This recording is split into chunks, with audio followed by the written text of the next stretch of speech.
I woke up one morning on a deflated air mattress in a friend's foreclosed home.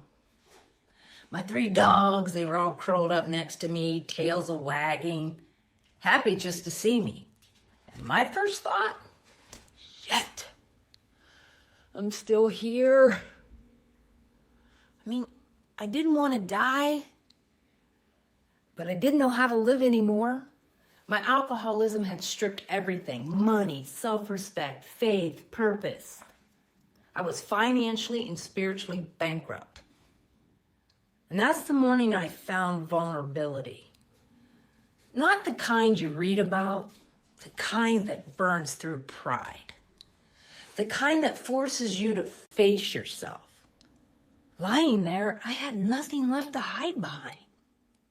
No money, no image to protect, just me, raw and exposed. That was the moment vulnerability showed up, and it allowed me to show up too. It allowed me to show up as the alcoholic I was. For the first time, I stopped pretending. I stopped hiding behind strength, and I got honest about my addiction. That was the moment I finally asked for help, the day I faced the truth of who I'd become. And the first day I began to heal. Because that's what vulnerability really is. It's not weakness, it's courage. It's a moment that I stopped running and started showing up as who I was. That's when I heard it. A whisper. Become the person your dogs think you are. That little voice, that whisper, gave me the courage to get honest and to reach out for help, because my dogs love me unconditionally. And the thought of giving them up because I couldn't feed them scared the living hell out of me. That morning, something shifted. I didn't know it then, but that was the day everything started to change. I was 6 months sober. I packed up my car, loaded my dogs. We headed northern Michigan to see a friend. And about an hour into the drive, my chest tightened. Anxiety, bills, regrets. Every mistake I'd made rushed through my head. Then that old voice, just one drink. Oh, you can handle it. You know how we talk to ourselves. And I looked in the rearview mirror and I saw my dogs calm, just happy. I thought, I just have to get through this moment. Just this one. Then between fear and faith, I heard it. Let go be. Let go be. Those words hit me like lightning. They told me to let go of what I couldn't control. The people, the places, the things, the situations, the past, the pain. They told me to stop gripping life so tight that I was choking it. And to just be. The be was the pause, the breath, the space I needed to begin again. That day I realized something. The world wasn't my problem. I was. And if I was a problem, maybe I could also be the solution. All I needed was to focus on me, my actions, my attitude, and the next right choice. Those three words, let go be, became the foundation for everything that came next. It didn't fix me, but it gave me space to start. Maybe you've been there too. Maybe not with 3 dogs in your car, but in your own version of that drive. When life falls apart and there's no quick fix, just you, your breath, and what's real. That's your let go be moment. Because peace doesn't come from getting everything right. It comes from pausing long enough to get honest. That pause, that letting go, became the doorway to everything that came next. It became the space where I started to do the work. the grit work. Grit stands for growth, resilience, integrity, tenacity. You guys, those 4 words have become my daily checkup from the neck up, because I need all the help I can get to find my way back to center when I'm off. Growth isn't pretty. It's messy. It's uncomfortable. It's asking, what part do I play in this emotion that I'm feeling? For a long time, I blamed everyone else. My past, my parents, friends, the people who hurt me, the things that didn't go my way.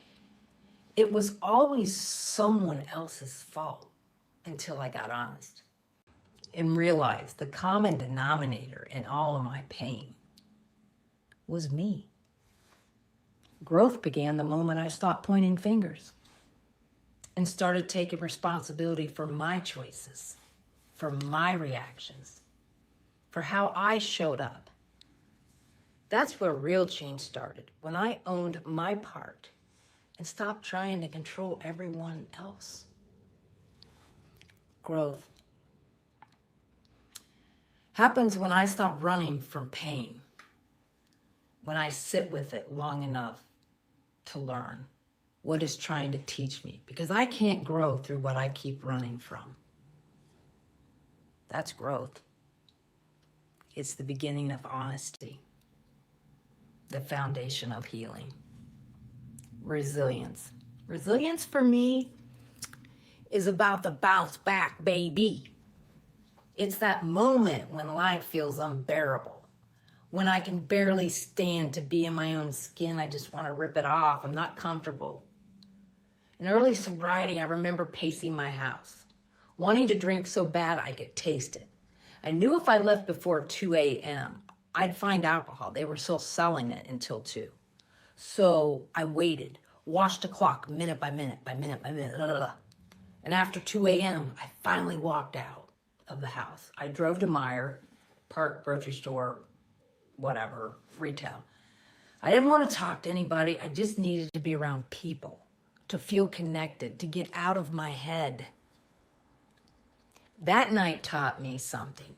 Resilience isn't always pretty. It's not strength on display. It's survival in motion. Sometimes it's just staying home until it's safe. Sometimes it's walking down the aisles at 2 a.m. just so you don't fall apart. That's the bounce back, the quiet fight to stay alive. The voice that whispers, keep going. You know how to rise. I didn't know it then, but that night, pacing, waiting, walking, that was resilience. Integrity. For me, again, it's kind of simple now. It's doing what I say I'm going to do. It's when my words match my actions and my actions match my words. Integrity is trust in motion. It's keeping promises, not just to others, but to myself. You guys, there was a time when I said things I didn't follow through on. Not because I wanted to lie, but because I was scared or overwhelmed. Or I didn't want to face the truth. What I've learned is that integrity builds slowly, one honest act at a time. Hey, for me, it looked like calling the IRS, owning the taxes I owed, setting up a payment plan I could manage, and promising that when I had more, I'd give a little more, and I did. Every month, even when it was hard, even when I wanted to use that money somewhere else, that taught me what real integrity is. It's not about being perfect. It's about keeping my word, following through, even when no one's watching. Integrity gave me something I lost for a long time. Trust. Trust from others. God, trust in myself. Tenacity means showing up every single day. Not when it felt good, not when I was motivated, but when I didn't want to. In early sobriety, I went to AA meetings every day, sometimes 2 or 3 a day. I didn't feel better. I didn't feel inspired. I was still miserable, still wanting to drink. But I went anyway, day after day, even when the obsession was screaming, even when my mind told me it wasn't working. Each day I didn't drink was a small win. I didn't see it that way back then. It just felt like surviving. But all those small wins started to add up, each one stacking quietly on top of the last, over and over, until one day I realized I wasn't surviving anymore. I was living. That's what tenacity really is for me. It's not loud, it's not glamorous. It's showing up over and over again. Because those small wins, the ones you can't see in the moment, become the big ones that change your life. Grit, the work that lasts. So when I say let go be, it's not about doing nothing. It's about creating space to do the real work, the grit work.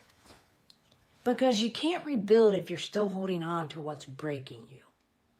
16 years later, I can look back and see what I couldn't see then. Let go be wasn't the end of control. It was the beginning of strength. Because strength isn't holding it all together. It's doing the work that keeps me growing. It's choosing honesty over comfort. It's showing up when no one's watching.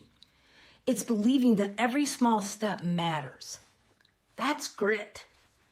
The daily work, the checkup from the neck up, the practice that creates lasting change. Because lasting change doesn't happen overnight. It happens one choice at a time. One pause, one promise kept, one small win that builds